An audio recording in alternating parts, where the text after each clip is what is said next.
Hey y'all, this is Marley K. Hope y'all are well. Got another story about the banks for you.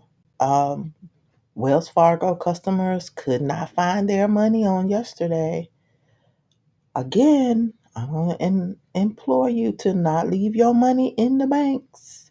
The closer we get to August the 13th, the closer we get to September. When you get the September surprise, you can expect all sorts of things to happen. A lot of hacks have happened last week with a lot of governmental and financial institutions, from my understanding. So be wise, people. When you see your money, get to the bank. If you're looking for it to get in there, you better get it out. All right. So it says, well, Fargo customers scramble after deposits disappear from their accounts. And it didn't just happen in America, it also happened overseas too. So this is for the second time this year. Wells Fargo has acknowledged that direct deposits were not showing up in customers' accounts. Amber Matherly had planned to move into her apartment Thursday. To do so, Matherly, a Dallas resident, had deposited a check into her Wells Fargo account the previous evening. She also expected a direct deposit to hit by the time she awoke. But when the morning rolled around and she went to check her account, Matherly found that not only were her deposits missing, but that her entire account had been overdrawn hundreds of dollars. Entirely panicked, Matherly said she raced to a local Tom Thumb convenience store to get a money order and ended up having to borrow $500 from a friend to get the funds necessary to secure her keys. I have never had any issues with them before, so this was shocking, Matherly, who said in a message to NBC News that she's been with Wells Fargo since about 2009. For the second time this year, Wells Fargo acknowledged that deposits were not showing up in customers' accounts.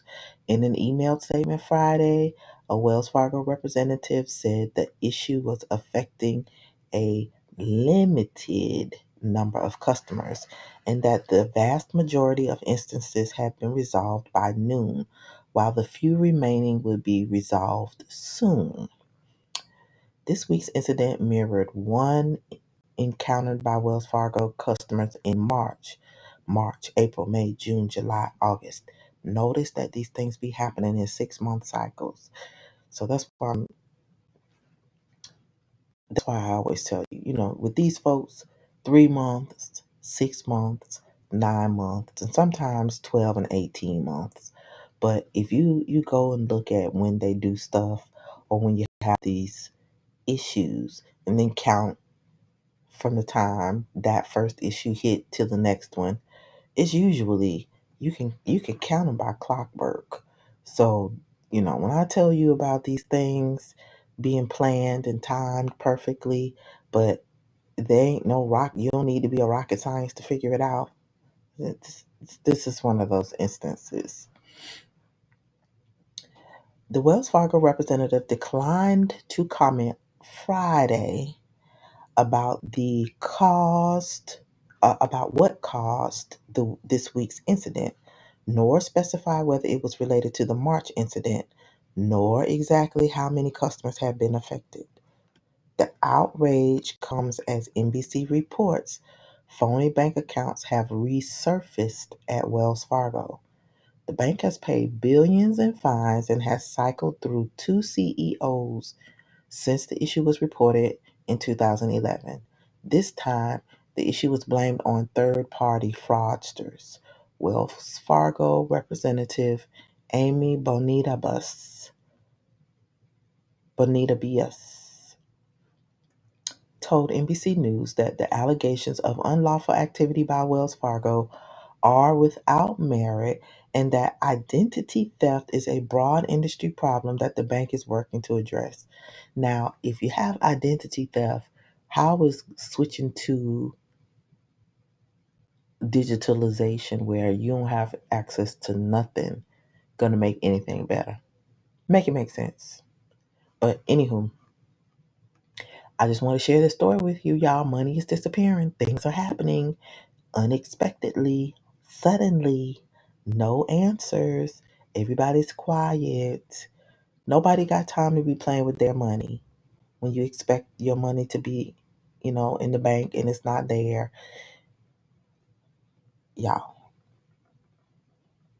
this is just the beginning. Well, we're in the throes of it now. Basically, you're about to see folks lose control.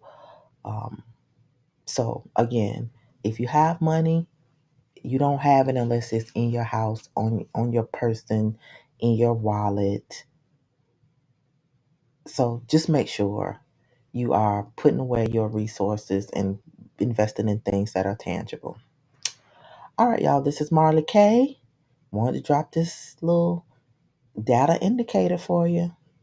It's getting wild out here. All right, I'm out.